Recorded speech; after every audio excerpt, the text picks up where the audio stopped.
Hey you guys, thank you so much for stopping by. I'm Sarah and today I am so excited to discuss a topic that I've got multiple questions on and many requests to do a video on. So today I will be discussing the tips, the tricks, the ways, and the resources that I use in order to study and pass the TOEFL IBT. Many of us as foreign pharmacist grads find the TOEFL IBT to be one of the most challenging, if actually not the most challenging exam in all exams that are required to get your pharmacy license here in the US. And that is something that I understand, and it's because, many of the foreign pharmacists come from countries where English is not the first language spoken there. However, I will try to give you guys all the tips and all the resources that I use so that you can pass the TOEFL with flying colors. And I really think that TOEFL should not be a challenge, should not be a nightmare, and I really think that you can pass the TOEFL very easily if you practice a lot and if you use all the resources that I'll be mentioning in this video. So stay tuned. So as many of you guys know, and as I mentioned in my other video for the FPGEE, TOEFL is one of the exams that is required by the NAP in order to get your FPGEC certificate. And so it's one of the exams that you essentially need to pass in order to get licensed here in the US. Now, not only does the NAP require the TOEFL, also many other universities and many other associations other than pharmacy actually require that you pass the TOEFL. Pretty much any international student that is looking to come into the US to study, or any person that is coming into the US to do an equivalency exam essentially, and to get their license here, actually need to go through the TOEFL. So I guess that video would be not only helpful for foreign pharmacists, but actually anyone who is essentially studying for the TOEFL and who wants to pass the TOEFL. To start with, what is TOEFL? So TOEFL is actually one of the most widely accepted English proficiency language tests in the world. And per the ETS, which is the official website for the TOEFL, of course it's given in English and it's administered via the internet. So meaning that you go into a computer lab, you sit with a computer in front of you, and you take your test. There are usually 4 sections, and they test your skills on reading, listening, speaking, and writing. And it's usually a 4.5-hour exam to complete, including checking in into the exam and also the 10 minutes break. So per the ETS website, you have the 4 sections. So reading, you start with the reading. It's usually about 60 to 80 minutes, and you have 3 or 4 passages that you get questions on. So these are passages from academic texts, and you get a lot of terminology in there. So you can get a text about geography and rocks, and a whole new terminology that you've never heard of before, scientific terminology. And one trick that I'd like to mention when it comes to the reading section of the TOEFL is that you do not have to read every single word of the article in the reading passage. If you do that, you will probably run out of time and you won't be able to finish all the section in the time given to you, which is the 60 to 80 minutes. So what you need to do about that is you need to learn how to do the screen reading. So you need to know how to screen through a passage. You need to, get the zest of the article to start with. So a good trick to that is, kind of read the intro. So usually first paragraph, last paragraph is usually what carries, the intro, the conclusion. So they usually give you the zest of what the article is about. And then when you go over the questions, under the article, you kind of, they kind of have the keywords in that question that you can use to go back to the article and look for. And that is something that you can learn when you practice reading. So moving on to the listening. So listening is also about 60 to 90 minutes time limit. You usually listen to lectures, discussions, conversations, and then you answer questions on what you've listened to. So that part you need to practice how to do note taking on. So you need to know how to take notes, how to kind of filter, you know, the fillers in the discussion that you're listening to, and kind of just, you know what the keywords are in that discussion and write them down so that you can later on answer the questions that you get in the for that discussion or for that conversation. After you're done with the first two topics, they give you a break, which is about 10 minutes. And then you come back with the speaking section that is usually about 20 minutes, consists of 6 questions. Each question has its own structure, its own strategy that you need to use in order to be able to address that task or that question proficiently. And then you move on to the last section, which is the writing, which is usually about 50 minutes. You have 2 questions, and usually one of the questions you need to be opinionated about. So they give you a topic and they ask you what your opinion is. Are you for, are you against? And whether you're for or against, there's usually no right answer, but you will need to support your opinion and support it with facts or with topics that you think supports your idea. So that is something that you need to put in mind if you're going to be with or against that certain topic or that certain question on the writing.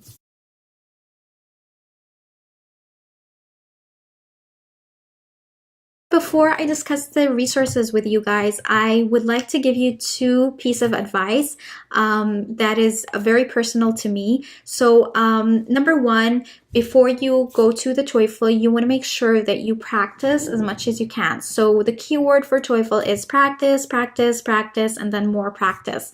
Now, with that said, when I say, you need to practice a lot, that doesn't mean that you need to give yourself like a couple of months to practice for the TOEFL. Use whatever time you have. So if it's a couple of weeks is actually enough to practice for TOEFL. But if you're gonna give yourself a week or 2, just make sure that you use the time that you give yourself very wisely. Practice as much as you can, and if you do that, this will make you feel more confident when you're taking the exam, and you'll be able to address every question on the exam in the most proficient way possible. If the second advice that I'd like to give you guys is something that is actually very related to my experience. So I had taken the TOEFL after I was done with the FPGEE. And if you guys have watched my other video regarding the FPGEE, I had mentioned that in order for you to get the certificate, the FPGEC certificate, you actually need to go through the FPGEE and then the TOEFL, not specifically in that order. So you can, do the TOEFL first if you wish, do the FPGEE first, but you have to take both exams in order to get the FPGEC certificate and pass them. So what I did in my case was I took the FPGEE, and then after I was done, I gave myself 2 weeks to prepare for the TOEFL, and then I sat for the TOEFL. Now, after I was done with my FPGEE, I was extremely tired. I could not give myself to, sit down and study for the TOEFL. And so I kind of wasted some time to prepare for the TOEFL. But then, after, I procrastinated for a while, I sat down and I practiced. But then on the morning of the exam, I remember waking up feeling, very anxious, very stressed. And, with all the horror stories that I had read online and my friends had told me, I felt like, I hadn't practiced enough. And so I was very stressed. And I remember, that morning, while I was getting ready and heading off to take the exam, so my sister was sitting down, with her cup of coffee in hand. And, before I left, she was like, good luck, do well. And then she told me, no matter what happens, do not give up. No matter what happens, do not give up. So I took her word, it stuck in my head. And then when I was sitting at the exam, I let, all the anxiety and all the stress get the best of me. So when I got to the speaking section, first question on the speaking section, I remember not doing well in it at all. I was so anxious that I did not say everything that I wanted to say in the time period that was given for me. And also I remember that I actually spaced out in the middle because I was very stressed. And after the first part was over and, the time was cut and I hadn't finished everything I wanted to say, I started to freak out and I was like, oh my God, it looks like I might actually sit for that exam again. And then, just out of nowhere, what my sister had told me that morning just, came to my mind. And I remember her, her voice, like, no matter what happens, do not give up. And, I just said, okay, I'm not going to give up. I'm just going to do the best with what I have right now. And, whatever happens, happens. And so that's what I did. I did not give up. I did the best that I could. I did really well in the remaining sections of the exam and the remaining questions of the speaking. And I passed the TOEFL. No matter how bad you feel like you've done in one section, or no matter how bad you feel you've done on the first question or the second question, it's not too late. Just keep speaking, keep doing great, and just forget about what you've done, forget about the past, just move forward, and you can do it. Actually, good news with the TOEFL, unlike the other videos that I've posted before about the resources for the FPGEE and for the law and the NAPLIX, TOEFL resources are not expensive at all, so that's good news. The only hard copy that I used was the book that the ETS issues, so it's an ETS official guide to the TOEFL test. It's a blue book. I'll share the link down below. It's not that expensive. It comes with a CD, and if you are lucky enough to have a friend that has already taken the TOEFL, you might even borrow that book from them. I think that this book does a great job of, giving you a lot of practice.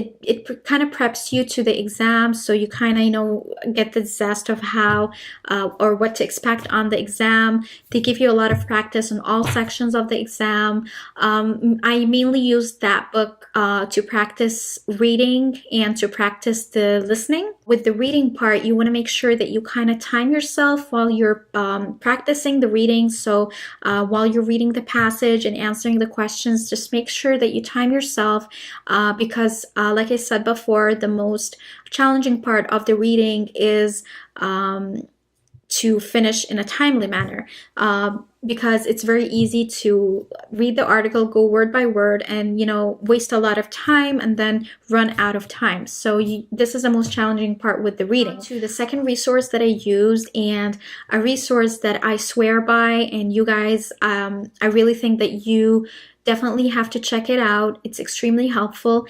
So it's a resource by a guy. His name is Joseph. God bless his heart. This guy has posted some YouTube videos on the YouTube, and then he has his own website. So it's called NOTEFULL.com. I'll post the link down below for you guys. He has the online videos for free for you to watch. I definitely recommend that you go over the 6 videos that he posted for the speaking section. So like I mentioned before, there are 6 questions for the speaking on the TOEFL. Each question has its own style and its own structure, and you definitely need to know how to proceed with every question that you get on the exam. So what he does is that he tells you what to expect on each question. So for example, on question 4, he tells you that you will be listening to a passage and you will need to take notes of the title of that passage that you listen to. And then later on, they give you an article that you need to read. So he tells you what specifically to look for in that article and what to take notes for on that article. And of course, everything is timed. So the passage is timed, the article is timed, and then they give you some time to write down the notes, and he tells you how to write down the notes. So how to divide the note taking into writing the title, the definition, the examples. So he explains that in very thorough manner, and I cannot recommend this enough, you guys. You extremely have to check his videos out. And then he tells you at the end, they give you 60 seconds to answer the question. So he actually gives you the wording on how to answer these questions. So if you are the kind of person who gets really nervous on the TOEFL, I highly recommend that you actually write what he says on a big piece of paper, memorize the wording, and just, use these wordings on the exam. That way you can't go wrong, you can't miss on the time, and you'll make sure that you do not use a lot of fillers, that your voice is not shaky, and that you are very clear and very straight to the point while you're answering the question. So when it comes to the speaking section, which is the most challenging part of the TOEFL, I really think that if you watch his YouTube videos and if you follow all the recommendations that he tells you, I think you'll be gold on that section. Like I mentioned, apart from the YouTube videos, he also has a website. That website you can actually buy subscriptions to. He offers online tutors, and you can actually pay for them to, critique your writing or to give you feedback on your speaking. If you want to go that route too, you can do that. I have not, but I think it would be a good asset if you think that you need to go that route. Now, the last final resource, last but not least, is a forum that I regularly checked when I was preparing for my licensure, and that is the URCH.com forum. So URCH.com, and I'll post the link down below too. Some of the users on that forum shared multiple examples for speaking section and for the writing section for the TOEFL. So you can use these examples to actually practice your speaking and to practice your writing. So this is pretty much all the resources that I used, you guys. I also wanted to mention the scores that the NAP has on their FPGEE bulletin. So they actually recently, I don't remember what year, but I guess several years ago, they updated their minimum passing standards for the TOEFL. So in order to pass the TOEFL, you need to pass all 4 sections. So with the reading, you need to get a minimum of 22, listening 21, speaking 26, and writing 24. So you will need to practice all sections, and you need to get the minimum of each section per what the NAP requires you to. And with that, I'd like to end this video. Thank you guys so much for watching. If you have any comments or any questions or even anything you want to add, please just leave a comment down below. And if you are not subscribed yet, make sure to subscribe and to click on the bell down there.